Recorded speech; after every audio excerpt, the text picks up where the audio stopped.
Steps to build trust in a relationship. 1. Be predictable. When do seeds of suspicion emerge? When one begins to think, "What's up? Why is he doing that? He's never done that before. That is so unlike him." He loses 30 pounds, buys a new wardrobe and comes home late from work. He changes his patterns. His behavior becomes unpredictable. You get the picture. Any movement away from predictable behavior can become suspect and trust can deteriorate. Focus on acting predictably if you need to build trust. Be consistent in what you do. This doesn't mean you must be boring. If there is a twinkle in your eye and a dose of spontaneity every so often, for goodness sakes be spontaneous and fun-loving. But, be spontaneous consistently. Be true to who you have always been and be that consistently, whoever you tend to be. 2. Inform your significant other when you become unpredictable. No one goes through life the same person. We all make shifts and changes. Frankly, sometimes we may be fairly clueless about what is happening and where we are going. Those times may be very intense and we do some silly things or make some downright dumb decisions. Life can get very squirrely and unpredictable. I have a favorite phrase: gold is refined through intense heat. Growth in an individual, marriage or family often is accompanied by a little chaos. Welcome these shifts, for there is a part of you searching for something better, different, richer, deeper. But for heaven's sake, inform your partner of what you are experiencing. Say, "I really don't know what is going on in me right now, but I'm moving in a different direction. Be a little patient with me while I figure this out. I might do some silly things, but my intent is not to harm you or scare you. Accept some of my wondering and wandering and please be there for me. I may need to run some of this by you every so often." 3. Make sure your words match the message. Mean what you say and say what you mean. When your partner hears one thing in your words but your tone of voice, body language and facial expressions are really saying something else, you open the relationship to some crazy-making days. Which message is she to believe? This can waste a tremendous amount of energy and she learns not to trust part of what you are saying. Here's a very simple but common example. You are getting ready to go to a formal dinner. Your wife comes to you and says, "How do I look?" And she's wearing a dress you don't particularly like and her hair is pulled back in a way that turns you off. Not to spoil the evening, you enthusiastically say, "You look great." You don't really mean it and a part of her knows you really don't mean it. But, you leave it at that. This might not seem like a big deal. We all have done something similar, but if trust is shaky to begin with, it is even shakier now. Here's how to match the words with the nonverbal. "I think you are a beautiful person. I want you to know that. I love you dearly and it will be wonderful to have you by my side tonight. Others will see your beauty." As you say this, you look into her eyes as you put your hands around her waist. She's not concerned so much with how she looks but is expressing a need for affirmation. She's not talking about her dress or hair, but about wanting to know the evening is going to go just fine. You respond to the real message. You can take this one step further, if you like. At some point you might bring up her need for affirmation and talk about that. Ask her if there is anything you can say or do so that need is met. Trust is awareness of the intent beneath the obvious message and responding to that. 4. Believe the other person is competent. I hear this phrase very often, but I don't want to hurt him. A couple things are at play here. First, she may not have the skill of confronting the other with the truth in a way that brings reconciliation and understanding. She believes truth-telling is destructive or entails some sort of drama. Neither is true. The truth is never destructive and can be conveyed in loving ways. With that said, what we believe to be the truth may indeed be a distorted perception that fits our personal needs. Or, she may see the other person as a wimp, someone she believes cannot handle rigorous personal confrontation. She doesn't trust that the other person has the internal strength or stamina or skills to be in a relationship of mutual respect and equality. The other person picks up on this mistrust and does what he does, feigns inadequacy and incompetence, to avoid the personal confrontation as well. A dance is acted out. Believe and know in your heart that the other person, somewhere and somehow, beneath the games, has the internal strength and capacity to handle anything. Such trust builds trust in the other person and begins to pervade the relationship. Hey, she thinks I can handle this. This is mighty good. I can engage her and be truly intimate. 5. Be very, very careful of keeping secrets. If he knows there is an elephant in the room and doesn't talk about it, the elephant takes up tremendous space in the relationship. It takes energy for him to walk around it. She may not see the elephant but knows he is bending his neck to look around something.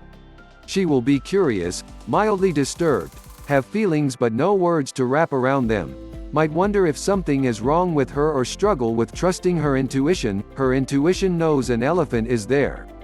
And, when we can't trust the messages that come from within us, we find it very difficult to trust the messages of the other person. Secrets demand tremendous energy and erode trust. The relationship is doomed never to experience wall-banging intimacy. This is why extramarital affairs are so damaging. She is not so much concerned about him having sex with someone else as she is about the betrayal, lack of trust, the secrets and deception that are crazy-making and energy-draining. Now, please.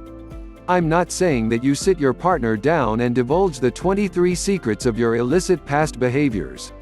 If you have resolved those, i.e. forgiven yourself, understand those behaviors, learned from them and were able to use them to make the internal shifts necessary for your personal development, they do not qualify as an elephant.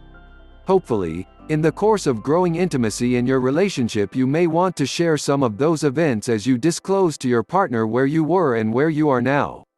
You do so without emotional charge. However, if a secret takes up room, i.e. still has an emotional charge and holds you back from disclosing more and more of yourself in the growing stages of intimacy, you have a problem that needs to be addressed with your partner. 6. Let your needs be known, loudly. Be a little, no, be a lot, self-centered. Be self-centered, but not selfish. Here's a problem I run into almost every day. He is backing away, perhaps attached to work, another person, etc. She feels the trust and intimacy eroding, is scared and wants to win him back. So she begins an all-out effort to work on the marriage. She invites him to do so as well. He may reluctantly agree.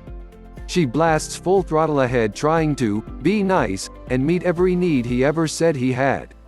She's going to fill his tank with goodies. Doesn't work. Her eyes are riveted on him. He feels smothered, or maybe even resentful. Why is she doing this now? She's hopeful, but eventually that turns to resentment. Her underlying motive, if I meet his needs, he will feel good and meet mine, just doesn't work. It's perceived as manipulation, which it is. Of course, he doesn't say anything. After all, how do you get angry with someone who is so nice and caring? Trust disintegrates under a blanket of quiet niceties. Start with your eyes focused on you. What do you need? Explore your personal need system. Dig beneath the surface. And then say to him, I need X, Y, and Z. I would like to talk to you about them. I would like us to work out a way so my needs are met. Are you open to that? He is empowered to say yes or no. Or, he may say, what about my needs? You respond, I am very interested in hearing what is important to you, certainly. Have you ever been around someone who stated clearly what they wanted? Didn't you respect that person? Because you knew where he stood, and therefore where you stood, didn't that interaction move toward a trusting relationship? 7. State who you are, loudly. It is very sad to see those in relationships of emotional investment hold back from letting the other person know who they really are. You build trust in a relationship by entrusting yourself to the other person. This sounds easy, but I find it difficult for most to pull off. Most of us have a difficult time declaring ourselves. For one thing, if you're like most of us, you haven't given much thought to what it is that makes you truly you. Don't you feel like you glide through life on autopilot, focusing on tasks, goals, accomplishments, problems, and the external realities? Don't you tend to focus on those things out there or that person out there? You're concerned about what he is thinking, how he is responding to you, whether he likes you, whether he will be an obstacle, and where he will fit in your life. Your conversations may be pleasant but fairly superficial and bluntly, boringly inane. You converse about things, relationships, events out there. You are reluctant to share your thoughts, values, and impressions or take a stand. This doesn't destroy trust. But it doesn't create it either. And, if you do take a stand, it may serve the purpose of protecting you or entrenching you as you react against someone. This more often than not creates trust barriers. Take some time to reflect on your standards. What are your standards for a relationship? What standards do you hold for yourself? What do you order your life around? What are the 4 top values in your life? What are some themes that you live by? What are you known for? And then, begin letting significant people in your life know. They will respect you. They will know you more deeply. They will thank you for the opportunity to know you. They will see you as a person of character. They will trust you. They can count on you. They know exactly what is behind and within you. 8. Learn to say no. Sometimes you need to say no. Often it is crucial to say no. Saying no sets boundaries around you that protects you from being hurt or venturing into territory that will be destructive to your heart and soul. You draw a line. You stop tolerating that which drains energy and makes you less than you. You refuse to allow the destructive behaviors of others to destroy you. You build a moat around the core of your life. You do this by informing the other person of what they are doing. You request they stop. If they don't stop, you demand they stop. If they don't stop, you walk away without a snide remark, eye roll, or comment. To some this seems harsh, but saying no is respected. Fear is the basis of mistrust. If you fear that someone will hurt you and believe you have no recourse but to endure that hurt, fear will prevail. How can you trust when you are in fear? Saying no, protecting yourself, sends a message to the other person that you will not live in fear. This usually triggers a response of respect from the other person. After all, if you can protect yourself and refuse subjugation to that which is destructive, will not the other person come to trust you and see you as a person who just might protect him/her from harm as well? 9. Charge neutral.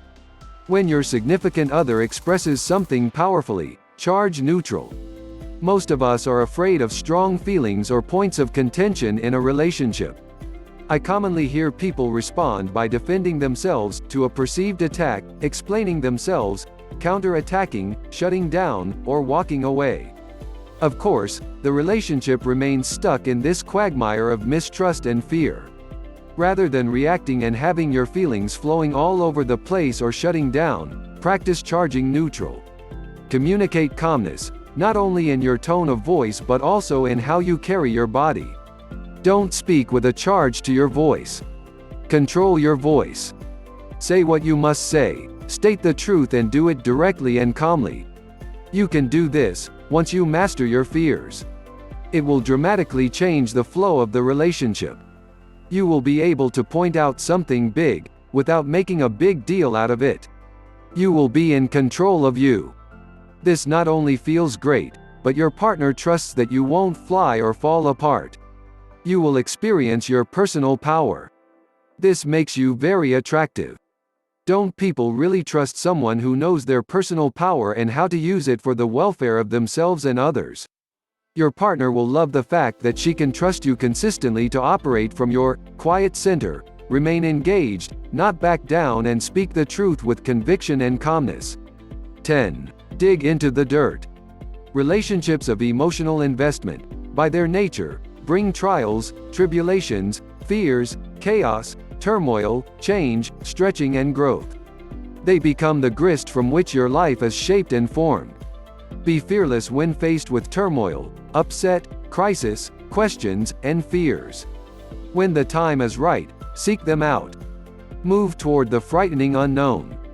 Dig into the dirt of your relationship and uncover the treasures. Do you really trust that this can happen? The purpose of your relationship is not to make you happy. Do you realize this? Happiness may be an outcome, but your other is given to you to move you to where you really want to be. Obstacles, trials and moments of pain are given as lessons on which you intentionally write the script of your life individually and together. Embrace the difficult. Trust that in this embracing you will find more of your true self. Trust that you are given the resources and capacity to face what you and your significant other are to face. Once you are able to believe and trust these ultimate purposes, trusting your significant other will be that much more easy.